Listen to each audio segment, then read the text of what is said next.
Hey everyone, and welcome back to the FM Scout YouTube channel. It's me, GWFM, and we're going to be showing you another lower league team as we continue on with our lower league team guides. This is going to be Eastleigh FC, but before we get onto Eastleigh FC, I just wanted to take a moment to showcase my own series that I've got on my own channel, GWFM channel. I've got a save at the minute with Leeds United. It's called Life at Leeds, and it would be much appreciated if you could just go ahead and take a look. Moving on to the Eastleigh Football Club.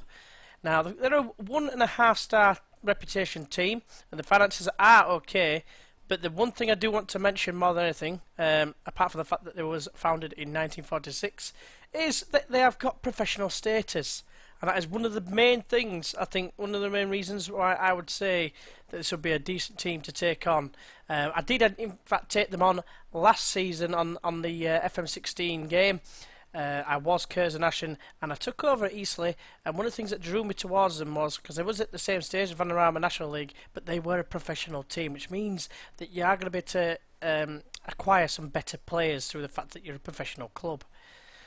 They got out of the non-leagues and got into the Vanarama National South League, and they spent quite a long time in there, roughly around 9 years, before they finally got promoted to Vanarama National League 3 years ago.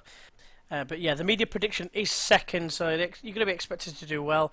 The rivals that they've got no fierce rivals. The other rivals are Havant and Waterlooville, Dorchester Town and Woking, Woking being the local side. Going into legends, icons and favourite personnel. Favourite personnel is Stuart Donald, who is the chairman. Icons is Paul Doswell and David Hughes, and Derek Brooks is of course the legend. Moving on to their facilities, the capacity of the stadium is 5,192. The condition is average. The pitch dimensions, you can expand it up to 120 metres by 90 metres. The condition of the pitch is okay. Adequate corporate facilities, below average training facilities and basic youth facilities with basic junior coaching and basic youth recruitment. Worth noting, you've got two affiliate clubs, one being Fareham. I would imagine that would be your feeder club. It's a local partnership in which players are loaned. And then you've got Southampton. So you've all that wealth of talent, young talent coming from the Southampton's academy at your disposal. So yeah, you're going to hopefully get some decent players if you were to take on this team. Moving on to their history, and they have won the Wessex Football League and, of course, won the Vanarama National League South to get into the current division that they are in. Moving on to the finances, and the overall balance is £672,759, which is quite a lot of money for a National League side. Moving across to the right side, you've got the transfer budget of £95,000, which again is quite a lot for a Vanarama National League side. That would be a decent amount for most League 2 sides, and maybe even some League 1 sides. Wage budget, you're currently spending £35,000, but you've got an extra 17.5 or so, with £52,638 per week. So that should see you with plenty of money if you do wish to bring any players in. Other than the players, you've also got some staff issues. You can get one more coach, a general coach that is. Then you've got no scouting staff whatsoever, unfortunately. And then you've got another medical person you can get to join if you choose to do so. Moving on to the expectations of the team, and the board are expecting you to win the league. They're expecting promotion by winning the league, so in short, winning the league. So yes, that is one thing you are expected to do. So it could be a tough ask, but I think with the finances that you've got available to you, I think you've got every chance of doing that. And just highlighting again, like mirroring the fact that what the board are expecting. Eastleigh are second favourites to win the league, but slightly behind Forest Green Rovers. Looking at the team, then we'll start at the back. We'll look at the players individually shortly, but just have a look at the team strength. And you've got Ryan Clark and Ryan Huddart as the goalkeepers. You should be alright in that position, looking at the fact that you've got a 3.5 star player and a 3-star goalkeeper as well in Ryan Huddart. I believe he's got potential as well. Left back at the minute, you've only got Raider Johnson, who was primarily a centre back, but he's the strongest by far. You've got Jake Howells, Mike Green, and Jack Masterton, who aren't looking to be that good, but it's definitely one place you wanted to strengthen, I think, based on what I see here. Then you've got centre back pairing. You've got Reddy Johnson, Ryan Cresswell and Adam Dugdale. Connor Essam is a more than adequate backup as well. So I think you'd be alright at centre-back. And then right back you've got Luke Coulson, David Pipe, Joe Partington, Connor Essam and Adam Dugdale, who can do a job there as well. Maybe a little bit of room for improvement there. I think ideally you need to be looking for at least 3.5-star players if you want to have a successful campaign. Left midfield, you've got Jay Cowles, and then you've got Jay Reason and Luke Coulson who can fill in there. So maybe want to look at a left winger perhaps, as a backup at least. Centre midfield, you seem to be pretty well set with Andy Drury, Jason Taylor and Jay Reason all being more than good enough for a promotion push. But David Pipe would be an adequate backup as well. And then right inside, you've got Luke Coulson, Adam Dawson, Jay Reason, Andy Drury and David Pipe can do a job there as well. But again, I think maybe a backup player you can get in to bring in as cover for Luke Coulson. Then moving up to the top two, plenty of options up top. I don't think you need to worry too much with Constable being a 4-star player, Ryan Bird a 3.5-star player, Jamie Cureton, the 40-year-old maverick that used to play for Norwich amongst others, Colchester I believe as well, Mikkel Mandrin, the guy released from Sunderland, joining them this season, and he's got bags of potential. With Scott Wilson, the one player rounding him off, but is not going to be good enough. So looking at the squad, this is your first team squad. We're going to go through them individually. Let's see what they bring to the table. So first of all, you got Ryan Clark, who was a 3.5-star goalkeeper, and as you can see, he's pretty decent, pretty well rounded. His worst goalkeeping attribute is probably kicking, joint with throwing, I suppose. But yeah, he's not bad at all. Reflexes 11, 1 and 1's 13, handling 12. They're the main ones, I think, with aerial reach, command of area and communications, all above a 10. And yeah, he's pretty well rounded. He's good mentally as well, and I think he would be your starter and probably your keeper for this season at least. With the fact it's 34, he is likely to decline. Ryan Huddart is a goalkeeper on loan from Arsenal. As you can see, he's a 4-star potential ability, maybe even 5. Got some decent attributes there. Aerial reach in particular 16, jumping reach 15, agility 16, but some of his technicals do need some work, such as 1-on-1s, handling, and of course reflexes. Joe Partington, my stalwart in my Eastleigh save last season. He was Mr. Consistent, and he could do a job for you at right back. He's fairly quick in terms of pace. He's very determined, and yeah, his technicals aren't bad neither. 11 for tackling and marking, heading 9, and he's quite tall. He's 1m88, so he's probably going to win a fair share of headers, but definitely he's not going to be the long-term answer. He's probably more of a backup for you if you want to be successful. Then you've got Reddy Johnson, the man who looks like an absolute animal for this level. He's not the quickest, but he makes up for it with his strength, his bravery, his positioning is not bad. He's fairly determined. He's a leader. He's composed on the ball. He's decent anticipation, and of course, heading 16, marking 14, tackling 14, paired with the jumping reach of 15, makes him an absolute beast for this level, especially at centre back. Then you've got Ryan Cresswell, who's probably your second best defender.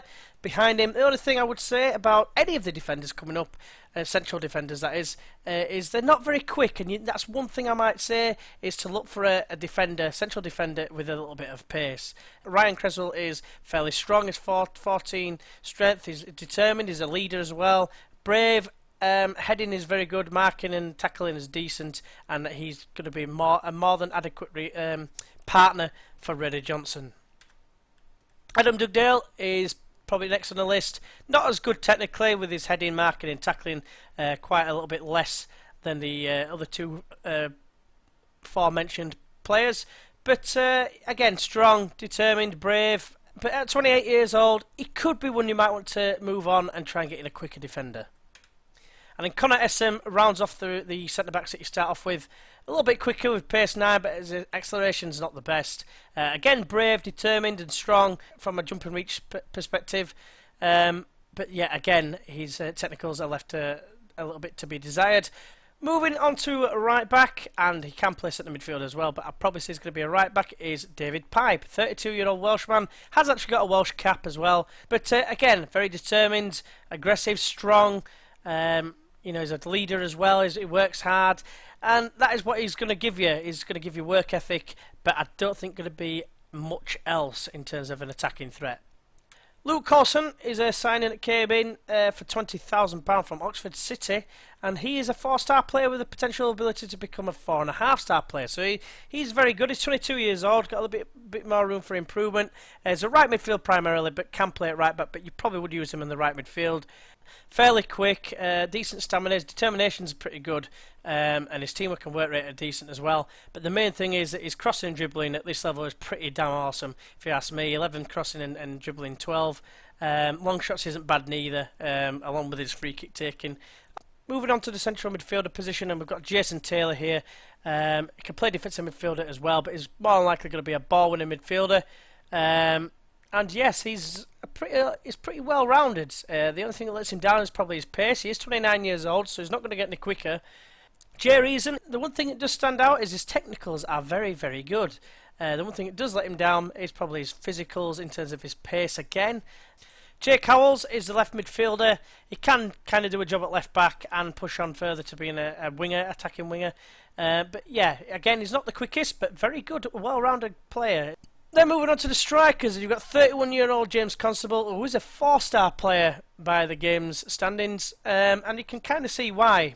Jamie Cureton, as mentioned before, the Maverick journeyman striker, 40 years old now, but look at that natural fitness, 20. So he could go on for another 2 years, 3 years, I reckon. And then moving on to probably the best prospect at the club, and that is Mikkel Mandrin. But he is your target man. There's a few things you might think, well, how is he a target man because his heading's under 9? That's definitely one thing you're going to have to work on. However, he's got the jumping reach at 15. He's 1m91, which means he's more than adequate of doing that role. And at this level, 9 heading probably isn't that bad. Ryan Bird is another man that joined this season, this time from Yeovil Town. And his all-round play is very, very good. A lot of 11s in particular, a couple of 12s. We're going to look at the tactic, and the way that I would set this tactic up is probably like this, something like this. Maybe alternating between wide midfielders and wingers for the right and left wing. But everything else is probably, I would set it up, we'd have a central midfielder with a ball-winning midfield in the middle, a target man with an advanced forward, maybe a poacher instead up top, fullbacks on support. I think that's a pretty decent start to set up with. Looking at the team instructions, probably start from standard. You might be able to adjust it accordingly, see how you're doing. If you're conceding quite a lot, you might want to knock down to a counter and then adjust accordingly. Otherwise, try and control the game or go attacking. But these are the basic instructions I've gone for. Because it's lower league and we're using target men, I've gone for more direct passing. Hit early crosses as well, because, you know, target men that are fairly quick as well. You know, you've got Mikkel Mandrin there, who's got 14 pace. He might be able to peel off his marker, and because he's decent in the air, he's going to be able to reach it. And then I've gone to exploit the flanks and clear the balls to the flanks. Seems to make sense, and obviously play fairly wider as well. That's what I'd like to think would be a decent tactic. We'll have to wait and see.